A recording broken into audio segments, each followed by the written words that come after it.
નમસ્કાર મિત્રો, સ્વાગત છે તમારું અમારી YouTube channel Gujarat jobs and ન્યૂઝમાં.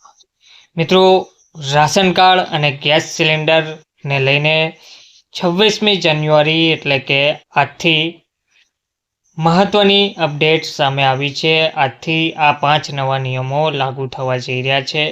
રાશન કાર્ડ અને ગેસ સિલિન્ડર 26મી જાન્યુઆરી 2025થી 5 નવા નિયમો લાગુ કરવામાં આવ્યા છે. ગેસ સિલિન્ડર અને રાશન કાર્ડમાં 4 મુખ્ય અપડેટ છે જે સિસ્ટમ બદલશે.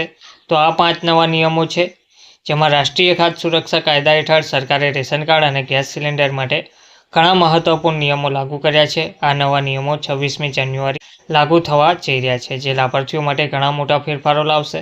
જેમાં સરકારનો મુખ્ય ઉદ્દેશ્ય ડિજિટલ કેવાયસી અને વધારાની આર્થિક સહાય સહિત રાશન વિતરણ પ્રણાલીને વધુ પારદર્શક અને કાર્યક્ષમ બનાવવાનો છે. સિલિન્ડર નવા નિયમો ટેબલ પ્રમાણે અસરકારક તારીખ 26 જાન્યુઆરી 2025. લાભાર્થી પાત્ર રેશન કાર્ડ ધારકો માસિક નાણાકીય સહાય, જેમાં દર મહિને 1000 રૂપિયા. ઘઉંનું વિતરણ વ્યક્તિ દીઠ 2.5 કિલોગ્રામ. અંત્યોદય કાર્ડ લાભો 17 કિલો ઘઉં. કેવાયસીની છેલ્લી તારીખ હજુ નક્કી કરવામાં આવી નથી. આયોજનનો સમયગાળો 31મી ડિસેમ્બર 2028 સુધી લાગુ રહેશે. ડિજિટલ કેવાયસીની પ્રક્રિયાના જે મુખ્ય પગલાં છે તેમાં આધાર કાર્ડ ફરજિયાત છે.